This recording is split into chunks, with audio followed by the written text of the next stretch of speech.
आवश्यक वस्तुओं का अभाव हो तो कष्ट सबको होगा, साधु को भी, पशु को भी, संसारी को भी। प्रायः हम लोग ये समझ नहीं पाते कि ये कष्ट क्यों है। दूसरे कष्ट होते हैं मन के कारण, जो आवश्यक वस्तु की कमी नहीं है, पर न्यूनताधिकता का ख्याल, मान आदि के कारण दुख होते हैं। उन दुखों से को हम ज्ञान द्वारा समाप्त कर सकते हैं। रोटी की कमी के दुख को दूर करने के लिए सम्मेलन नहीं है। ठंडी के कष्ट को दूर करने के लिए हम यहाँ नहीं आए। ये नहीं है कि वो नहीं करना, उसके लिए साइंस है, कर्म है, नेता है। साधु भी कई बार ये काम करने लगे हैं, अस्पताल खोलना, स्कूल चलाना, गरीबों को कपड़ा बांटना, लेकिन फिर भी ये मुख्य काम नहीं है। साधु के लिए वो जरूरी नहीं है, पर साधु के हृदय में दया होती है तो कष्ट है। तुम घर के वातावरण से दुखी हो तो भी हमको लगेगा इनका दुख जाए, और तुम्हें खाने का नहीं है तो भी लगेगा दुख जाए। तो कई बार जिसमें जो सामर्थ्य है वो उपाय करने लगते हैं। तो वस्तुओं के अभाव के कष्ट को दूर करने के लिए अन्य मार्ग हैं, और मन के दुख, जो लाभ हानि, मान अपमान, ईर्षा द्वेष, मेरा तेरा, इस तरह के जो दुख होते हैं, उनका उपाय सत्संग है, ज्ञान है। और उन दुखों को तुम नहीं दूर कर पा रहे तो तुम सत्संगी नहीं हो।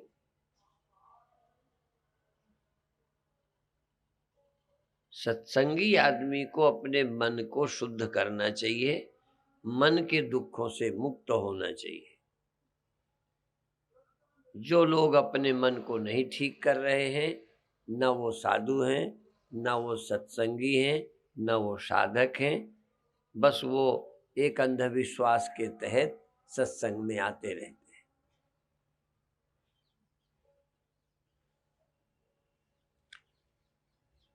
तीसरा दुख है आध्यात्मिक।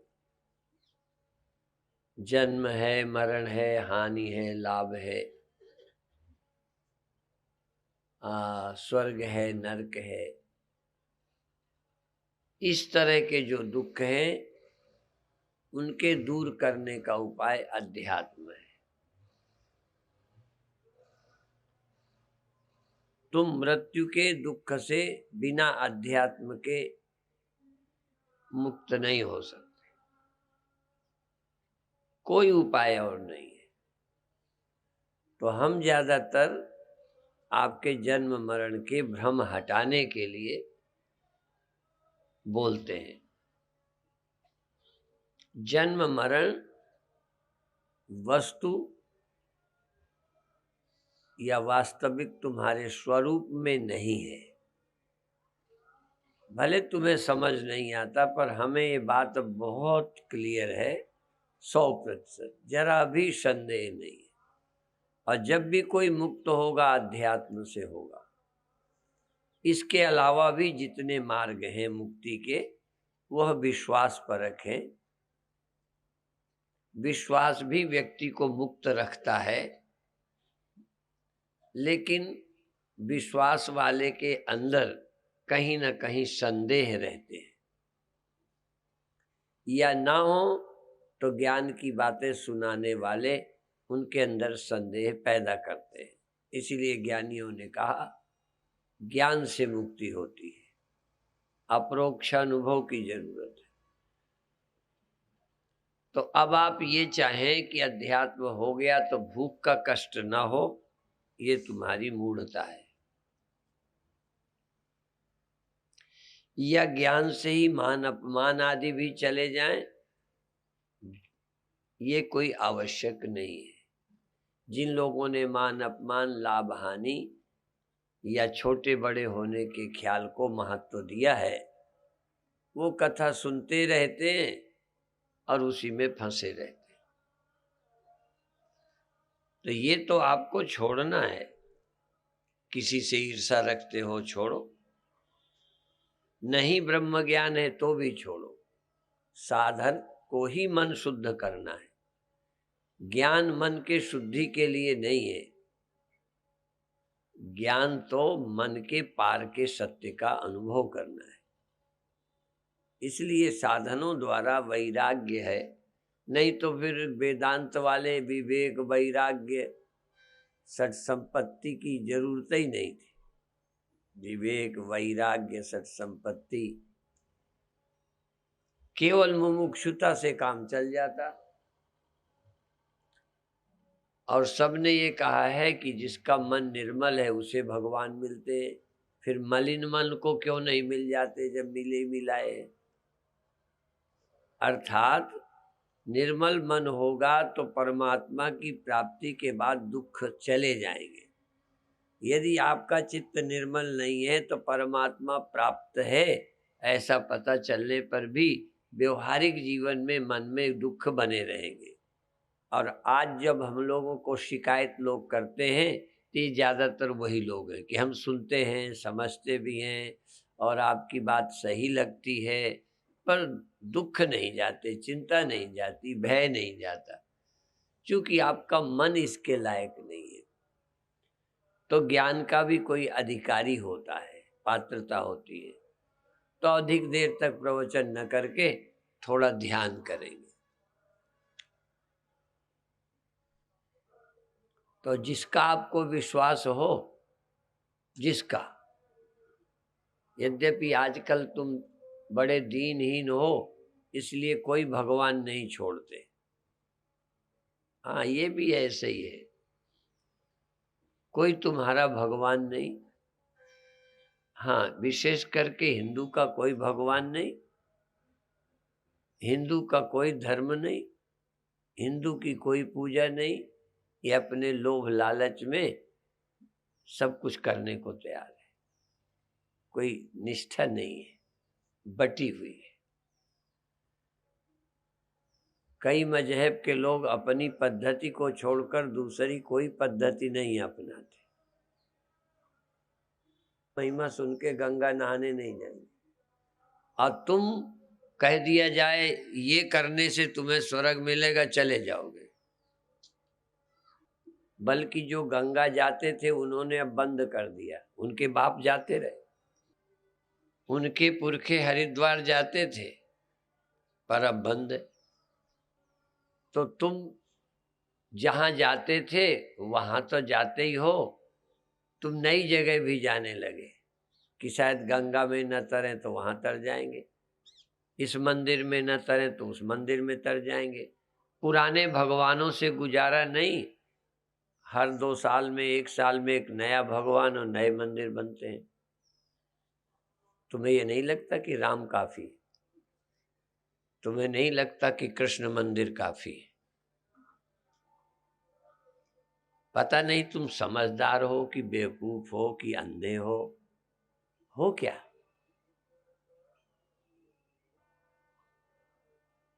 इसलिए मैं कह रहा हूं कि चलो जो भी तुम्हारा भगवान हो, पर तुम्हें पक्का ही नहीं कि मेरा भगवान कौन है। न उपासना का भगवान पक्का है, ज्ञान तो है ही नहीं। भगवान क्या है उसे जानते तो हो ही नहीं, पर मानने में भी पक्के नहीं हो। मानना भी तो होता है। आखिर तुम्हारी पत्नी पत्नी क्यों बनी? विश्वास है कि शादी हुई है, बस। और क्या पहचान है? पंडित आए थे, तय की थी, शादी की थी, पत्नी है। अब यदि तुम सोचो कि क्यों पत्नी है, तर्क करो, कोई सिद्ध कर दे कि पत्नी ये है, पति है। एक सामाजिक मान्यता है। तो यदि आप धर्म को मानते हो तो तुम्हें कोई भगवान बताया गया है ना, पर दिक्कत यह है कि हिंदू ने ही 100 भगवान बताए हैं। तुमको दूसरे लोग कंफ्यूज नहीं करते, तुम अपने ही धर्म से कंफ्यूज। जितने भगवान ज्यादा होंगे, जितने मंदिर ज्यादा होंगे, उतने ही तुम दुखी ज्यादा रहोगे, क्योंकि तुम्हें पक्का ही नहीं रहेगा। यहां भी हो आए, वहां भी हो आए, वहां भी हो आए, अब कोई पक्का नहीं। खैर, तुम्हारे जैसे ना समझो का भी भगवान बेड़ा पार करें।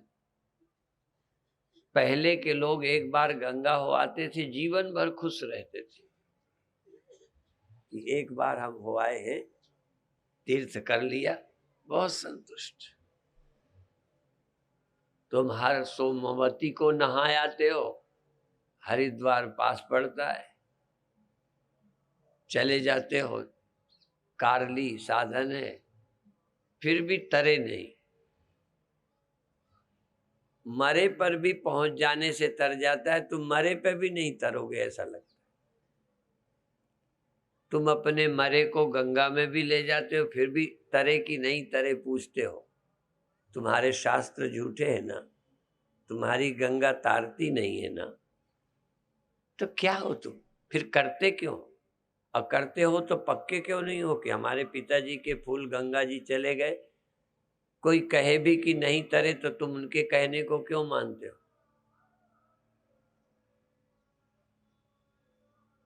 तुम मानते हो गुरु बना के तर जाते हैं, गुरु तुमने बना लिया है, तरे क्यों नहीं? तन्ना तो विश्वास ही है। यदि विश्वास होता तो गुरु बना लिया, तर गए। और यदि जिज्ञासु हो तो छोड़ो, गुरु बनाने से नहीं तरते, ज्ञान से तरते। एक में तो रहो। गुरु बनाने से तरते हैं तो बना लिया, गंगा नहाने से तरते हैं तो नहा लिया पक्का। अभी नहीं ना नहाया तुमने, अब मुक्ति के लिए क्यों कुछ करते हो? मुझे बताओ। तुम रोटी के लिए करो, सम्मान के लिए करो, और काम के लिए करो। तरने के लिए अब गंगा नहाए, अब तरने के लिए जब पूजा करते हो तो हमें बेवकूफ लगते हो। या तो गंगा न जाते यदि तरते नहीं, और तरते हैं तो आप गंगा हो आए, बात खत्म। पक्का रखो कि अब हम तर रहे हैं। जो भी करते हो उसमें तुम्हारी निष्ठा नहीं है। निष्ठा क्यों नहीं है? 100 बातें सुनी, एक कहते हैं गंगा से तरते, एक खंडन करता है गंगा से तरते तो मछली क्यों नहीं तर गई। तुम्हारी ताकत को, तुम्हारी श्रद्धा को तुम्हारे ही कोई गुरु तोड़ते हैं। एक गुरु गंगा से तारता है, एक गंगा से नहीं तरने देता। एक तीर्थ से तारता है, एक तीर्थ को बेकार कहता है। तो हिंदू की जो आस्था है, हिंदू ही तोड़ रहा है। और हम एक वाक्य में कह दें, या तो हमारी सब बातों पर श्रद्धा है, आस्था है, सब पर जो करते हो तुम्हारी होनी चाहिए, मेरी तो है। और दूसरी, यदि इसके बाद कोई बात है तो आत्मा का ज्ञान, बस। या तो जहां जो करते हो इतना पक्का कि भगवान भी आके कहें तुम नहीं तरोगे तो कह दो तुम ही ने कहा था। वो नहीं, गुरु बनाने की नारद की कथा है, जमीन को खोद कर फेंकने की और 84 लाख योनियों की। तो अब आप क्या करोगे तो तर जाओगे? अच्छा, कितने बार राम नाम लोगे तो तर जाओगे, ये बता दो। आज हम उतने बार तुमसे लेवा लेते। फिर कल से तरने मत आना। शांति मिलती है, दर्शन करते हो, अच्छा लगता है, तर जाओगे। तरने के लिए मेरे पास मत आना। बस एक बात पक्की, तरने का काम पूरा हो जाए फिर वैसे ही काम करो, प्रेम से करो, अच्छा लगता है, भजन करो, क्यों करो? तरने के लिए नहीं। एक यहाँ हमारे भक्त थे, अभी भी हैं, पर वो बड़ा व्यंग करते थे, कहने हम तो तर गए हैं, हम तो आपके तरने के लिए सम्मेलन करते हैं। नहीं समझे अर्थ? कहते थे आपका कल्याण हो जाए इसलिए हम सम्मेलन करते हैं। तुम्हें खुजली लगी है सुनाने की तो हम सम्मेलन कर देते हैं, हम तो तरे तराए। ये हंसी तो है पर एक गंभीर विषय, थोड़ा सोचने लायक। तुम कभी होता कि हमने तो तर गए, हमने राम नाम लिया है, अब तो हम राम नाम रिपीट करते हैं आदत से, अब हम तरने के लिए नहीं करते। या जैसे पुत्र उत्पत्ति के लिए शादी की, पुत्र हो गया, अब आप पुत्र उत्पत्ति के लिए शादी या पत्नी से संबंध नहीं करते, सुखानुभूति के लिए करते रहते हो। या एक शादी की, पुत्र उसी से हो गए तो दूसरी क्यों करे। पर किसी की पहली पत्नी से संतान नहीं हुई तो वो इसलिए दूसरी करता है, काम वासना के लिए नहीं करता, वो इसलिए दूसरी करता है कि पुत्र चाहिए उसे। तो काम सुख के लिए शादी और पुत्र के लिए दो उद्देश्य होते हैं। तो ये देखो दूसरी तुम क्यों कर रहे हो, तीसरी तुम क्यों करते हो। या संसारी लोग, विदेशी लोग कितनी कितनी संबंध करते हैं, क्यों करते हैं, तो कहना होगा सुख के लिए करते हैं, धर्म के लिए नहीं करते, पुत्र के लिए नहीं करते, सुख के लिए केवल करते हैं। तो आप सुख के लिए भजन करो, सुख के लिए राम नाम लो, मुक्ति के लिए नहीं। देखो है तो थोड़ी नई सी बात, आप अभी मुक्त नहीं हो, मुक्त नहीं होगे इसलिए राम नाम लेते हो, मुक्त नहीं होगे मुक्ति के लिए मंदिर बनाते हो। मंदिर बनाओ, अच्छा लगता है, अच्छे काम करो, अच्छे लगते हैं, पूजा करो, दर्शन करो, तीर्थ यात्रा करो, पर मुक्ति के लिए ना करो। आप कहोगे फिर किस लिए करें, मन लगाने के लिए करो। बैठे बैठे मन नहीं लगता तो कहीं लगाओ, है तो किसी और का वाक्य, पर मेरा चेला बहुत कहता रहता है, वो कहता है कोई काम नहीं हो तो अपना कपड़ा फाड़ डालो और फिर सियो। कहे किस लिए फाड़ करके सिए जब ठीक है, कहे मन लगाने के लिए। कपड़ा फाड़ के क्यों सियो, बैठे बैठे तुम्हारा मन परेशान करता है, तुम्हें खा रहा है, नचा रहा है, दुखी किए, तो किसी काम में मन को लगाना है। भजन मुक्ति के लिए मत करो, मन को लगाने के लिए करो। तीर्थ यात्रा क्यों जाओ, ये तुम शैतान हो, कुछ फालतू का काम करोगे तो कोई अच्छे काम में लगे रहो। तीर्थ यात्रा जाओ, भजन करो, ध्यान करो, किस लिए, मन को लगाने के लिए। और तुम कहे तो मन लगता नहीं, तो फिर क्या अटकी क्या है, मन लगता नहीं तो क्या किस लिए कर रहे हो भजन, इसका मतलब मुक्ति के लिए कर रहे हो। मन लगता नहीं है पर मुक्ति के लिए बेचारे को परेशान कर रहे हो। मान लो मुक्ति हो जाए तो फिर क्या करोगे, फिर मन को कहीं लगाओगे कि नहीं। मान लो मैं आज करता हूं तुम मुक्त हो, तो ताश खेलोगे कि नहीं, जुआ खेलोगे कि नहीं, शराब पियोगे कि नहीं, चोरी करोगे कि नहीं, निंदा करोगे कि नहीं। आप अपने मन को कहीं तो लगाओगे। और सच कहता हूं मैं गद्दी से बैठकर कि मुझे मन लगाने के अलावा काम ही कोई नहीं है। बस मन लगा देता हूं, जिसमें लग गया। तुम यदि झाड़ू देते हो तो मैं उसमें भी लग सकता हूं, लग जाता हूं, चादर बिछाओ मैं लग जाऊंगा। मैं तो कहता हूं, तुम कहोगे साधु को ताश नहीं खेलना, मैं ताश खेलने के भी पक्ष में हूं, क्योंकि केवल मन लगाना है।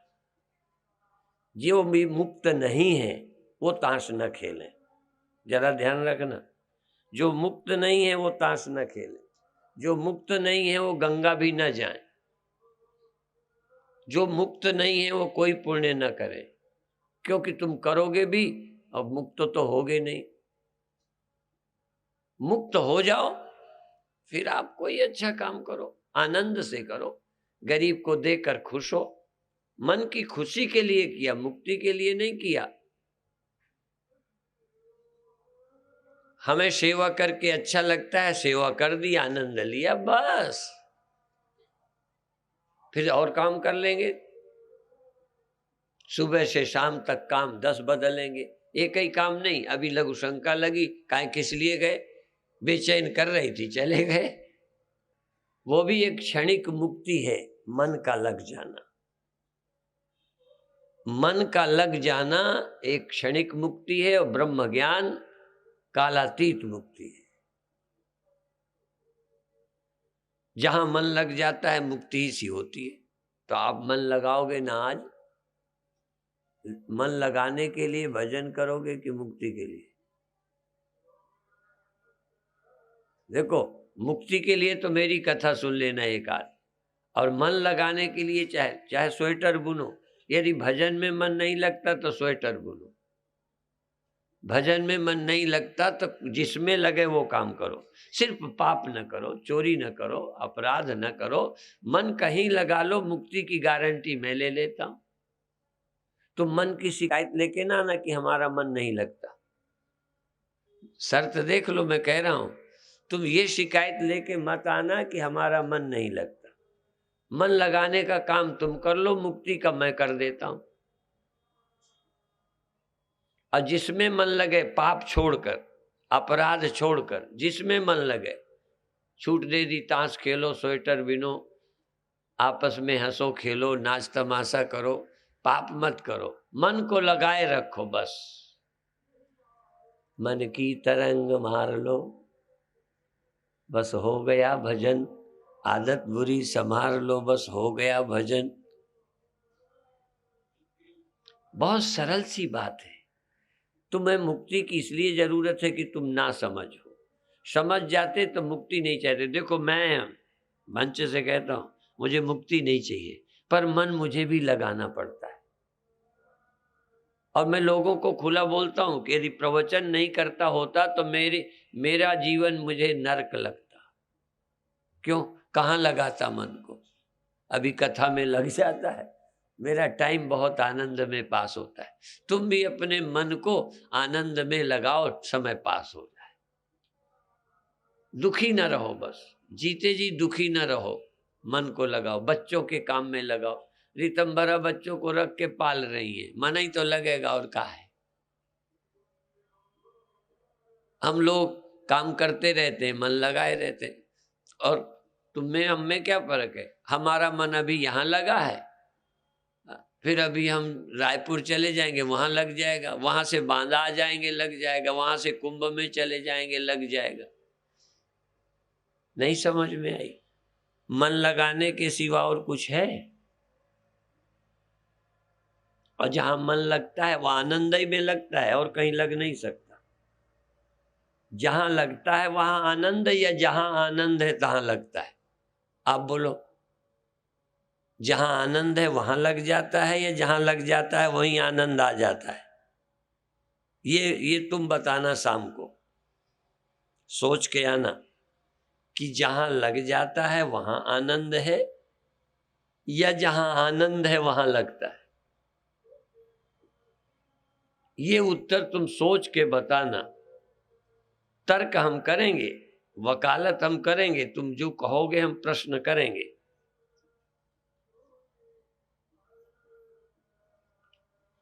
एक बात और मैं कह दूं, अभी जहां आनंद मालूम पड़ता है तहां तुम्हारा मन लगता है, और मैं चाहता हूं कि जहां लगाना हो वहीं आनंद मानना चाहिए। जैसे खाने में आनंद आता है, आप वो खाते हो, मैं कहूंगा जिससे फायदा हो उस भोजन में आनंद समझ के खाओ।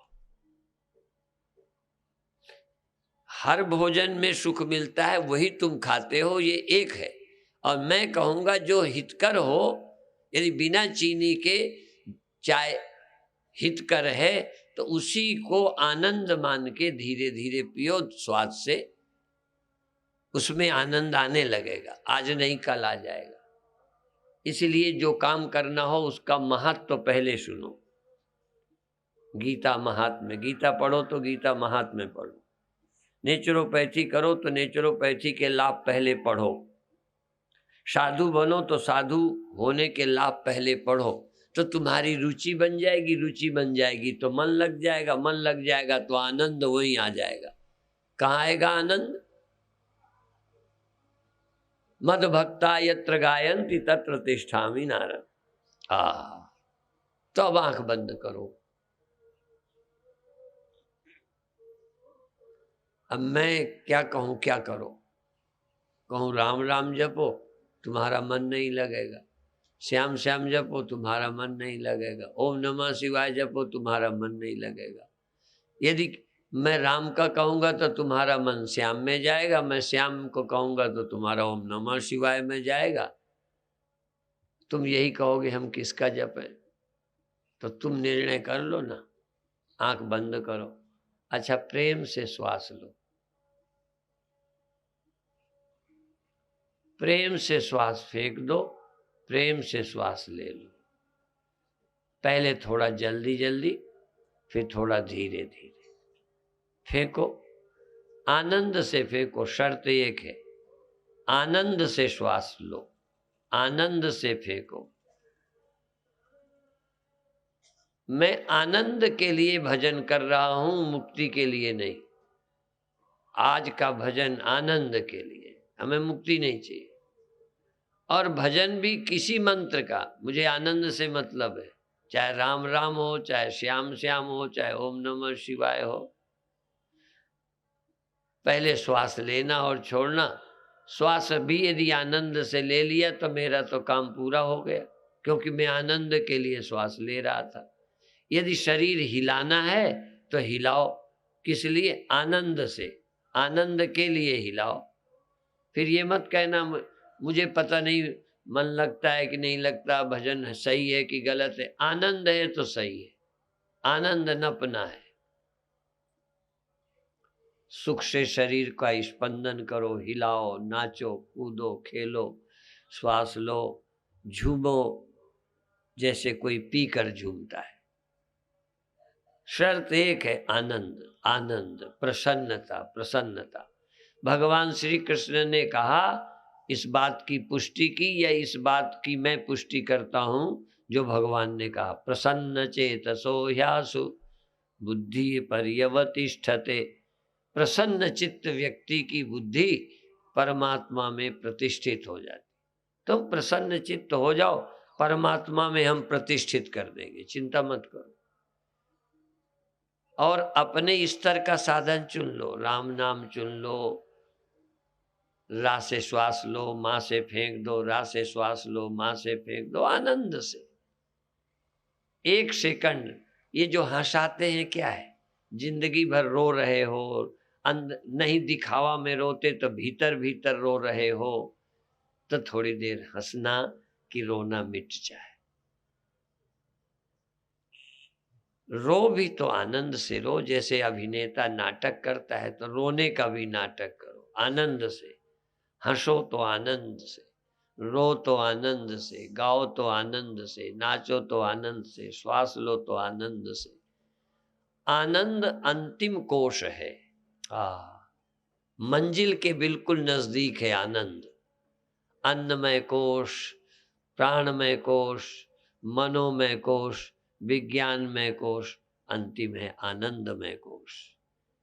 आज तुम अंतिम मंजिल के नजदीक, अंतिम पड़ाव, अंतिम मील, आज वहां खड़े हो जाओ जहां से एकदम छलांग आत्मा में लगती है। कहां से लगती है? आनंदमय कोश से। आनंदमय कोश में पहुंचो, आनंद अपने आप चला जाएगा। तो तुम आनंदम न निरानंदम, बस। न तुम आनंद हो न निरानंद हो, न तुम ज्ञानी हो न तुम अज्ञानी हो। गया विज्ञानमय कोश। अज्ञान आनंदमय कोश और एक विज्ञानमय कोश। न विज्ञानमय कोश न आनंदमय कोश, मैं कोशातीत। पर पहले विज्ञान, उसके पहले बाद में आनंद, आनंद, आनंद। और तैयारी आनंद से भी छलांग। आनंद भी नहीं जहां, ज्ञान भी नहीं जहां, विज्ञान भी नहीं जहां। जहां ज्ञान, विज्ञान, अज्ञान सब अध्यस्त हैं और कल्पित हैं। जाओ, लगाओ छलांग। न ज्ञान चाहिए, न अज्ञान का डर है। न ज्ञान, न अज्ञान, न विज्ञान। फिर क्या? सर्वाधिष्ठान। ज्ञान तुमसे, अज्ञान तुमसे, विज्ञान तुमसे। तुम ना ज्ञान हो, न तुम विज्ञान हो, न तुम ज्ञान हो। न तुम स्वप्न हो, न तुम जागृत हो, न तुम सुषुप्त हो। तुम्हारे रहते ये सब है। न तुम ज्ञाता हो, न ज्ञान हो, न ज्ञेय हो। ज्ञाता भी झूठा, ज्ञान भी झूठा, ज्ञेय भी झूठा। दृष्टा भी झूठा, दर्शन भी झूठा, दृश्य भी झूठा। तीनों के साक्षी तुम ही हो। तीनों तुमसे हैं। लगाओ छलांग, श्वास लेते रहो, अंतर लौटो, आनंद में रहो। और ज्ञान भी है, ज्ञाता भी है, ध्यान भी है, ध्याता भी है, दृष्टा भी है, दृश्य भी है, मैं भी हूँ, यह भी है, और सब कुछ है, और सब कुछ मिथ्या है। ब्रह्म सत्यम जगन मिथ्या, जीवो ब्रह्मैव नापरः। बहुत अच्छे। 3 मिनट और। आनंद एकदम जल्दी। ज्ञान, ज्ञान है ना, जो कुछ हो रहा है ज्ञान है ना। हाँ ठीक है, यही हो गया विज्ञान में कोश। सुख दुख कुछ होता है ना, यही है मनोमय कोश। शरीर है, यही है अन्नमय कोश। श्वास चलती है, श्वास से शरीर रक्षित है, यही है प्राणमय कोश। सुखानुभूति आनंदमय कोश है। तुम कौन हो? तुम कोशातीत, पंच कोशातीत तुम हो। बहुत अच्छे, बहुत अच्छे, बहुत अच्छे, बहुत अच्छे। आनंद साधना है। संतों के नाम के आगे ज्यादातर आनंद लगाते हैं। आनंद साधना और सच्चिदानंद। लेकिन ये विपरीत की निवृत्ति के लिए है। असत की निवृत्ति के लिए सत, दुख की निवृत्ति के लिए आनंद, और जड़ की निवृत्ति से चैतन्य है। सत चित आनंद। इनकी निवृत्ति के बाद न सत सत चाहम अर्जुन, न सत न असत, न जड़ न चेतन, न चित न अचित। सब सद सत चाहम अर्जुन, न सत्तन्ना सदुच्यते। बारी गीता, न तत्सत्तन्ना सदुच्यते। सद सद चाहम अर्जुन, मैं ही सत, मैं ही असत हूँ। मैं ही जड़, मैं ही चेतन हूँ। मैं ही सुख, मैं ही दुख हूँ। मैं ही जन्म मरण रहित और जन्म मरण मैं ही हूँ। मैं ही सृष्टि हूँ, मैं ही सृष्टि के पार हूँ। मैं ही सृष्टा हूँ, मेरे सिवा कुछ नहीं। तुम आदमी समझते हो, यही दुर्भाग्य है। केवल आदमी। भगवान कृष्ण आदमी भी हैं। देखो भगवान कौन? जो कृष्ण है। एक जगह खड़े भी हैं और सृष्टि के रचयिता भी हैं, और सृष्टि से रचयिता से भी पार है। तुम व्यक्ति हो तो ब्रह्म नहीं हो, तुम व्यक्ति हो तो समष्टि नहीं हो। कृष्ण व्यक्ति भी हैं, समष्टि भी हैं, अव्यष्टि समष्टि से परे भी है। यही तो एक रहस्य है। सब कुछ तुम हो। ऐसा दुनिया में कोई पदार्थ नहीं है जो सब कुछ हो। जो आम है वो अमरूद नहीं है, जो अमरूद है वो जामुन नहीं है, जो घड़ा है वो सकोरा नहीं है, जो सकोरा है वो घड़ा नहीं है, जो घड़ा है वो ईंटा नहीं है। सब कुछ।